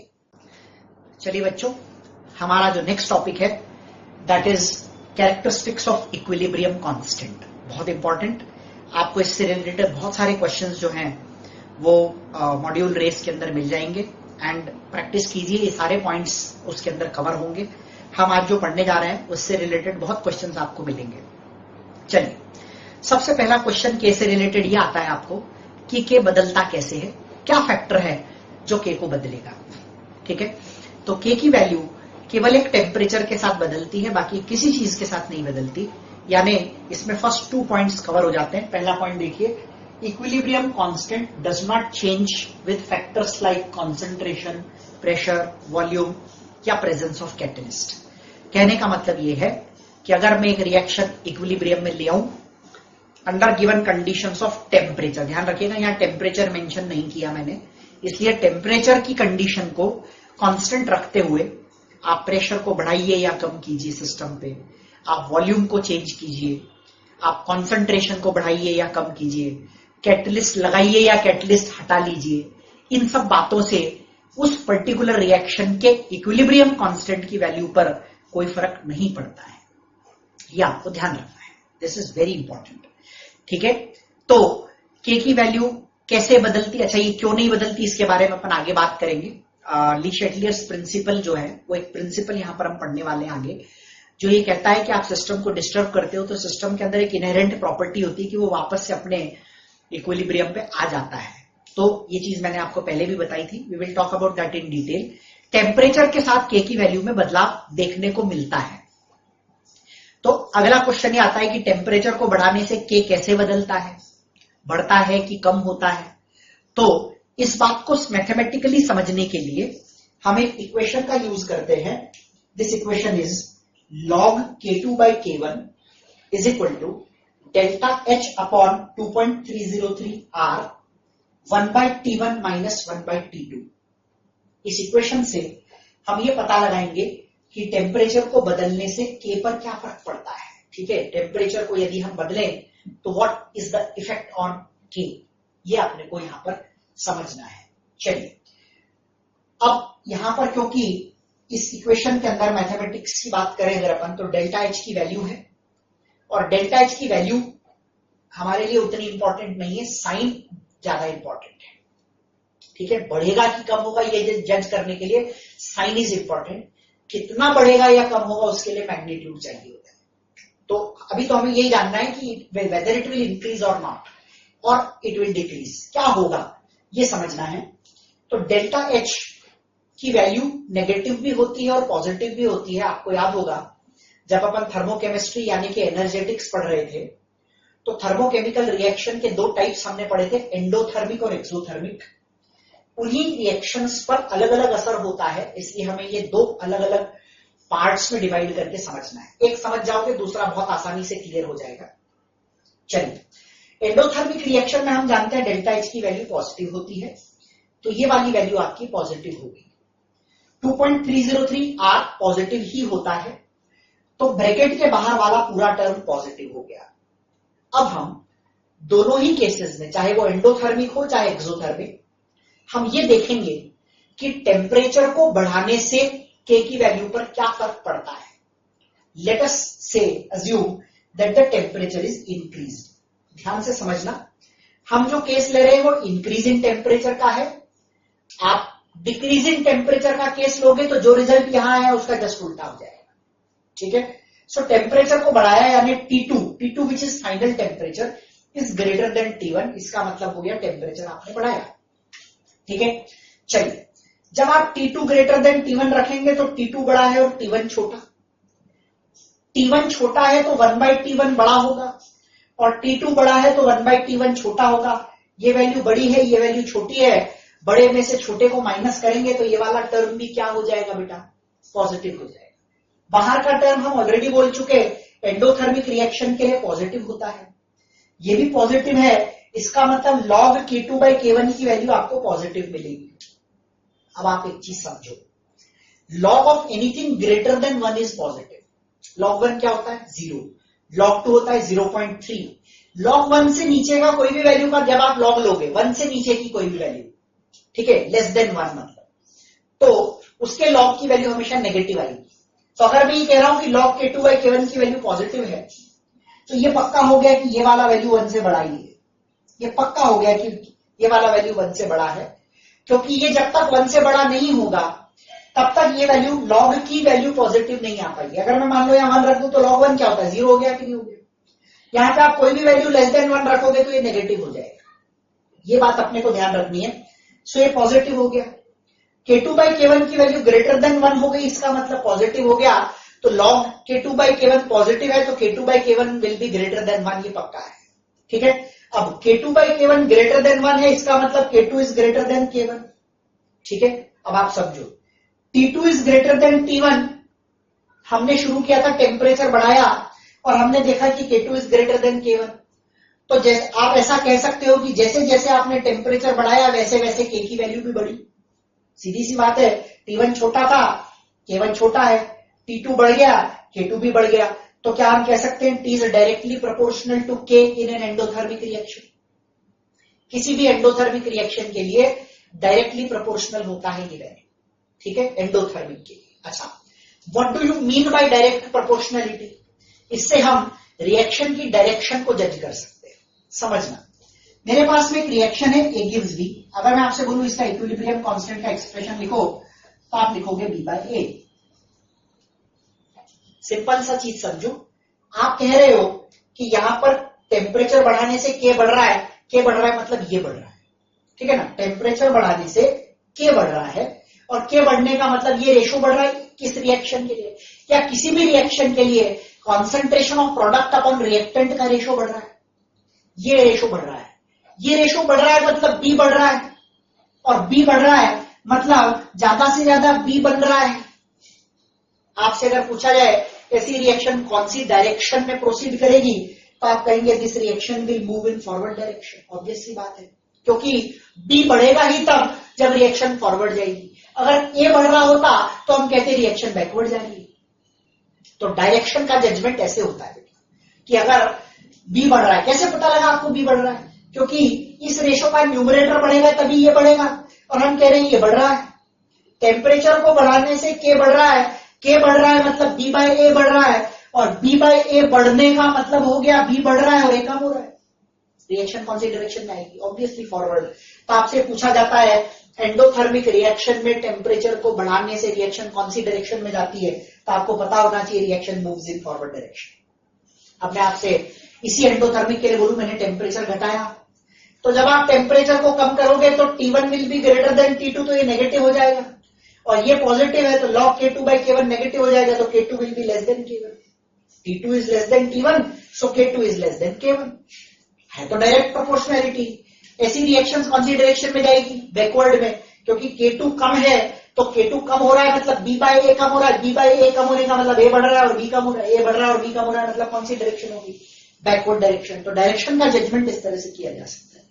चलिए एक्सोथर्मिक रिएक्शन की बात करते हैं। डेल्टा H की वैल्यू नेगेटिव होती है, रिएक्शन यही लगेगी, यहां पर नेगेटिव आएगा, ये वाला वैल्यू नेगेटिव होगा, ये पॉजिटिव होता ही है। टेम्परेचर बढ़ा रहे हैं तो ये पॉजिटिव होगा ही होगा, क्योंकि टेम्परेचर बढ़ा रहे हैं तो T1 कम है और T2 ज्यादा। T1 कम है तो 1/T1 ज्यादा है, और T2 कम है, T2 ज्यादा है तो 1/T1 कम होगा, ये वैल्यू पॉजिटिव हो जाएगी। ये पॉजिटिव और ये नेगेटिव है तो log K2/K1 का वैल्यू नेगेटिव आना चाहिए। log K2/K1 का वैल्यू नेगेटिव आएगा, इसका मतलब K2/K1 का वैल्यू लेस देन 1 आना चाहिए। अभी मैंने आपको बोला था log of anything greater than 1 is positive and log of anything less than 1 is negative, so this should be less than 1। ये लेस देन 1 हो गया, तो K2/K1 लेस देन 1 होगा तो K2 लेस देन K1 हो जाएगा। K2 लेस देन K1 हो गया और T2 ग्रेटर देन T1 है, यानी आपने T तो बढ़ाया और K हो गया कम। तो टेम्परेचर को बढ़ाने से K में कमी आ रही है, तो क्या हम कह सकते हैं जैसे जैसे टेम्परेचर बढ़ेगा वैसे वैसे K कम होगा, and that is why inverse proportionality. अब K कम होने का मतलब B/A का कम होना, और B/A के कम होने का मतलब B का कम होना, और A का बढ़ना। A का बढ़ना मतलब कौन सी डायरेक्शन? बैकवर्ड। तो ये रिजल्ट्स आपको एक बार और फटाफट से समराइज कर देते हैं। इन an endothermic reaction increasing the temperature increases the K and the reaction proceeds in forward direction. In an endothermic reaction, decreasing the temperature decreases the K and the reaction proceeds in backward direction. In an exothermic reaction, increasing the temperature decreases the K and reaction proceeds in backward direction. In an exothermic reaction, decreasing the temperature increases the K and the reaction proceeds in forward direction. K बढ़ना मतलब forward जाएगा, K घटना मतलब backward आएगा। ठीक है, तो ये रिजल्ट्स आपको ध्यान रखने हैं डायरेक्ट। ये आगे जो ली शेटलर प्रिंसिपल के बारे में मैंने आपको अभी मेंशन किया था उसमें भी आता है, तो it will just be repetition of what you have studied mathematically. ये सारी चीज वापस आएगी, तो वहां मैं फटाफट से बोल के आगे निकल जाऊंगा। आप ऐसा कह सकते हैं कि इसको आपको सिंपल कंसेप्ट के बेसिस पर ध्यान रख लेना है। चलिए, हमारा जो तीसरा कैरेक्टरिस्टिक है के इक्विलिब्रियम का, वो है स्टोइकियोमेट्री से के बदलता है। ठीक है, के चेंजेस विद स्टोइकियोमेट्री। स्टोइकियोमेट्री में एक्चुअली 3 पॉइंट आते हैं। पहला पॉइंट आता है अगर रिएक्शन को जोड़ दिया जाए तो के पर क्या फर्क पड़ेगा। तो देखो एक सिंपल सी रिएक्शन ले लेते हैं। ए गिव्स बी का इक्विलिब्रियम कांस्टेंट है K1, बी गिव्स सी का इक्विलिब्रियम कांस्टेंट है K2। तो आपको ए गिव्स सी का K3 है, तो K3 का K1 और K2 से क्या रिलेशन है। ए गिव्स सी पहली बात तो आया कैसे, तो आप इन दोनों रिएक्शंस को यानी रिएक्शन 1 और रिएक्शन 2 को जोड़िए। जब आप रिएक्शन 1 और रिएक्शन 2 को जोड़ोगे तो ये बी हो जाएगा कैंसिल और ए गिव्स सी आ जाएगा। अब आप समझना, K1 की वैल्यू कितनी थी बेटा, B बाय ए थी, concentration of B upon concentration of A. ये हो गया C बाय B। जब आप दोनों का प्रोडक्ट लोगे तो B by A into C by B will be C by A, और ये C बाय ए है कि नहीं K3। तो क्या मैं कह सकता हूं K3 is nothing but K1 into K2। तो रूल क्या बन गया, ये तो कंसेप्ट हो गया। अब आप सिंपल रूल याद रख लो, व्हेन यू ऐड 2 और more reactions to get the final reaction, the equilibrium constant of the final reaction is the product of equilibrium constants of the reactions you added। यानी आपने 1 और 2 को ऐड किया और 3 बनाया, तो 1 और 2 के इक्विलिब्रियम कांस्टेंट मल्टीप्लाई हो जाएंगे और उनका इक्विलिब्रियम कांस्टेंट K3 आ जाएगा। ठीक है, तो K3 is equal to K1 into K2 is the simple logic. So logic ये है कि जब आप 2 या 2 से ज्यादा रिएक्शंस को जोड़ते हैं और एक फाइनल रिएक्शन बनाते हैं, तो उस फाइनल रिएक्शन का के जो है, उस फाइनल रिएक्शन का के जो है वो जिन रिएक्शन को भी जोड़ा है उन सभी के का प्रोडक्ट होगा। That is the main point. ठीक है, चलिए अगला पॉइंट आता है ए गिव्स बी का इक्विलिब्रियम कांस्टेंट K1 है। मैंने इस इक्वेशन को एक नंबर n से मल्टीप्लाई कर दिया। ये नंबर कुछ भी हो सकता है, 1 2 3 हाफ, 1/3, 1/4, 2/5, 3/5, 4/10, एनीथिंग, कुछ भी हो सकता है। तो आपने इसे n से मल्टीप्लाई किया, पूरी इक्वेशन को n से मल्टीप्लाई किया। अब आप समझो, इसका तो इक्विलिब्रियम कांस्टेंट होगा b बाय a और इसका होगा b to the power n upon a to the power n, या यूं कह सकते हैं b by a to the power n। b by value किसकी थी, K1 की, तो K1 के पावर में n लगा दोगे तो आपको K2 की वैल्यू मिल जाएगी। यानी सिंपल सी चीज है, when you multiply a reaction with a particular coefficient, ठीक है, the equilibrium constant of the final reaction is the equilibrium constant of the initial reaction to the power of the term which is multiplied। ठीक है, तो जो term यहाँ पे आपने मान लो हाफ मल्टीप्लाई किया तो हो जाएगा K1 to the power half. यहाँ पे आपने मान लो 2 मल्टीप्लाई किया तो हो जाएगा K1 टू द पावर 2। यहाँ पे आपने 3/5 मल्टीप्लाई किया तो हो जाएगा K1 to the power 3/5 and so on. आप जो भी टर्म ले सकते हैं। इन जनरल जब अपन किसी रिएक्शन को एक कोएफिशिएंट से मल्टीप्लाई करते हैं तो ओरिजिनल के पावर में वो कोएफिशिएंट आ जाता है to get the value of final K. इसके क्वेश्चंस भी अपन करेंगे तो आपको और क्लियर हो जाएगी चीजें। चलिए अगला है A gives B K1, B gives A K2। किया क्या आपने, डायरेक्शन को बदल दिया। पहले ए गिव्स बी था, अब बी गिव्स ए हो गया। ठीक है, तो K1 is B by A, K2 is A by B. तो K1 अगर b बाय ए और K2 a बाय बी है तो दोनों में फर्क क्या है, दोनों में रिलेशन क्या है, इनवर्स। तो सिंपल सी चीज है, K2 की वैल्यू निकालनी हो तो 1/K1 कर दीजिए, क्योंकि फर्स्ट रिएक्शन को उल्टा करने से हमें सेकेंड रिएक्शन मिली है। तो a gives b K1, b gives a K2, तो K2 इज 1/K1। ये आपको ध्यान रखना है। So when the direction of a reaction is reversed, the value of equilibrium constant gets इनवर्स्ड।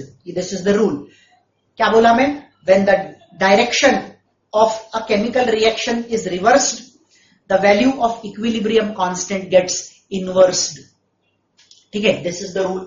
चलिए अगला आता है stability of product and stability of reactant. आपको 4 रिएक्शंस दे दी जाती है। जस्ट एक एग्जांपल लेकर सिंपल बता देता हूं आपको 4 रिएक्शंस दे दी जाती हैं। चारों रिएक्शन के चारों इक्विलिब्रियम रिएक्शंस हैं और उनके इक्विलिब्रियम कांस्टेंट्स की वैल्यू आपको दे दी जाती है। और आपसे बोला जाता है बताइए इन चारों में से कौन से रिएक्शन का प्रोडक्ट सबसे स्टेबल है। और ऐसा भी पूछा जा सकता है कि इनमें से कौन से रिएक्शन का रिएक्टेंट सबसे स्टेबल है। देखो, प्रोडक्ट अगर स्टेबल है तो प्रोडक्ट बहुत बनना चाहिए, और जब प्रोडक्ट बहुत बनेगा तो बी बहुत बड़ा होगा, तो के की वैल्यू भी बड़ी होगी। तो सिंपल सा रूल है, के की वैल्यू जितनी बड़ी होगी प्रोडक्ट उतना ही ज्यादा स्टेबल बनेगा। और रिएक्टेंट स्टेबल चाहिए तो रिएक्शन बैकवर्ड जाएगी, रिएक्शन बैकवर्ड जाएगी तो ए ज्यादा बनेगा, और ए ज्यादा बनेगा तो के की वैल्यू कम होगी। तो के की वैल्यू जितनी छोटी होगी उस रिएक्शन में रिएक्टेंट उतना ही ज्यादा स्टेबल होगा। तो अगर मैं आपको 4 रिएक्शन दूं और बोलूं कि बताइए इन रिएक्शंस में कौन सी रिएक्शन का प्रोडक्ट सबसे स्टेबल है, तो आपको वो रिएक्शन देखनी है जिसका के सबसे बड़ा हो, और रिएक्टेंट सबसे स्टेबल देखना हो तो आपको वो रिएक्शन देखनी है जिसका के सबसे छोटा हो। Very simple. Lesser the value of K, more is the stability of reactant, greater the value of K, more is the stability of product. ठीक है, ये सिंपल सी चीज अपने को ध्यान रखनी है। चलिए अगला, कई बार हमें ये कंफ्यूजन होता है कि के की वैल्यू देखकर हमें ये कंफ्यूजन हो जाता है कि कौन सी रिएक्शन जल्दी इक्विलिब्रियम में आएगी। मान लो मैं एक रिएक्शन आपको दे दूं के की वैल्यू 1 है, और दूसरी रिएक्शन दे दूं जिसके के की वैल्यू 1000 है, और मैं आपसे बोलूं कि बताइए इन दोनों में से कौन सी रिएक्शन का को इक्विलिब्रियम में आने में टाइम कम लगेगा। तो अगर आप ऐसा सोच रहे हैं कि के की वैल्यू छोटी है तो जल्दी इक्विलिब्रियम आएगा, या के की वैल्यू बड़ी है तो जल्दी इक्विलिब्रियम आएगा या देर से आएगा, whatever, if you are trying to relate the value of K with time taken to reach equilibrium, you are doing wrong.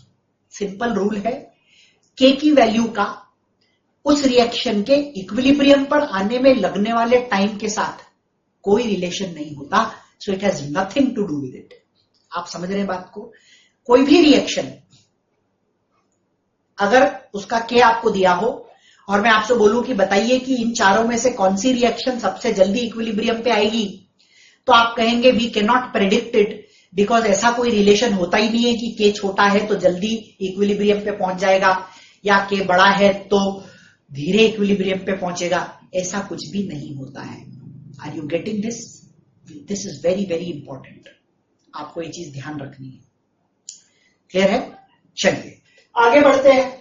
के की वैल्यू कई बार क्वेश्चन में दी जाती है और आपको बोला जाता है कि इस वैल्यू से आपको क्या जानकारी मिलती है, what information do you get from the value of के। तो इसमें मेनली 2 के की वैल्यूज पे हमने इसको क्लासीफाई या डिवाइड कर रखा है। पहली वैल्यू के की greater than 10 to the power 3 यानी कि 1000 से बड़ी हो। अब आप एक सिंपल लॉजिक समझोगे तो आपको खुद समझ आ जाएगा। अगर के की वैल्यू 1000 से बड़ी है, इसका मतलब बी की कॉन्सेंट्रेशन ए की तुलना में 1000 गुना ज्यादा है कि नहीं है? अगर के की वैल्यू 1000 से बड़ी है, 1000 भी मान लें, तो ये value 1000 times greater than this है। ये वाली वैल्यू जो है बी की वैल्यू ए की तुलना में 1000 टाइम्स ग्रेटर है। समझ में आ रही बात? इसका मतलब क्या हो गया? 1000 गुना बड़ी है, इसका मतलब बी बहुत ज्यादा बन रहा है, तभी तो ज्यादा कॉन्सेंट्रेशन है, और ए बहुत ज्यादा यूज हो रहा है। तो आप देखो मैंने यहां पर क्या लिखा है, when the value of K is greater than 10 to the power 3 such reactions proceed almost to completion in forward direction. Obvious सी बात है, बी बहुत ज्यादा है और ए बहुत कम है, यानी ए यूज होता जा रहा है, बी बनता ही जा रहा है, और बैकवर्ड रिएक्शन बहुत कम यानी कि न के बराबर हो रही है। ऐसी रिएक्शंस आप कह सकते हो होती तो इक्विलिब्रियम में है, लेकिन they are almost unidirectional in forward direction. Such reactions are product dominant. Obvious सी बात है, जब रिएक्शन फॉरवर्ड डायरेक्शन में बहुत ज्यादा जाएगी तो प्रोडक्ट का कॉन्सेंट्रेशन बहुत ज्यादा होगा ही होगा। ठीक है ना? तो ये चीज अपने को ध्यान रखनी है। यहां पर के की वैल्यू लेस देन 10 पावर -3, दूसरा एक्सट्रीम, के की वैल्यू 10 पावर -3 यानी कि 0.001 से छोटी हो। अब आप समझो कि ये वाली वैल्यू 10 टू द पावर -3 से छोटी है, तो ऑब्वियसली ये वाला वैल्यू 10 टू द पावर 3 है और ये वाला 1 है, तभी 10 पावर -3 आएगा। इसका मतलब ए की वैल्यू 1000 गुना ज्यादा हो गई अब, और ए की वैल्यू 1000 गुना ज्यादा होने का मतलब हो गया such reactions proceed almost to completion in which direction, backward direction. और जो रिएक्शंस बैकवर्ड डायरेक्शन में ऑलमोस्ट टू कंप्लीशन जा रही है, ऐसी रिएक्शंस का जो स्टेबिलिटी है वो कौन ज्यादा स्टेबल होगा या कौन सी चीज ज्यादा डोमिनेंट होगी। तो बैकवर्ड डायरेक्शन में जाओगे तो रिएक्टेंट डोमिनेंट रिएक्शन बन जाएगी, और फॉरवर्ड डायरेक्शन में आओगे तो प्रोडक्ट डोमिनेंट रिएक्शन बन जाएगी। फॉरवर्ड में कब आओगे, जब के बहुत बड़ा होगा, और बैकवर्ड में बहुत ज्यादा कब जाओगे, जब के बहुत छोटा होगा। This is a very simple concept. Clear? तो यही चीज लिखी है। आखिरी चीज, this is not new for you, इसके बारे में हमने थर्मोडायनेमिक्स में डिटेल में बात की हुई है। जब अपन गिब्स फ्री एनर्जी चेंज पढ़ रहे थे तो मैंने आपको बोला था there is a relation between delta G and equilibrium constant. उसको मैंने वहां डिराइव भी करके बताया था आपको कि डेल्टा एक जनरल इक्वेशन लिखी थी, उसको आप वापस से थर्मो में देखिएगा। Delta G is equal to delta G not plus 2.303 RT log Q। Q was reaction quotient, जिसके बारे में इसके बाद वाले सेक्शन में हम पढ़ने जा रहे हैं। ठीक है, और Q रिएक्शन कोशेंट होता है, और मैंने आपको वहां पर एक बेसिक आइडिया दिया था, यहां हम इसको डिटेल में बात करेंगे। तो Q को हम K लिख देते हैं और डेल्टा जी को 0 पुट कर देते हैं इक्विलिब्रियम पे। तो इक्विलिब्रियम पे ये रिएक्शन निकल के आती है, delta G not is equal to minus 2.303 RT log KEQ। इसका यूज आपको डेल्टा जी नॉट निकालने के लिए या इक्विलिब्रियम कांस्टेंट निकालने के लिए पूछा जा सकता है। So these are very very important characteristics of K। ठीक है, इस पे आपको बहुत सारे क्वेश्चंस मिलेंगे। Keep doing the questions. We will continue with the next topic in the next session.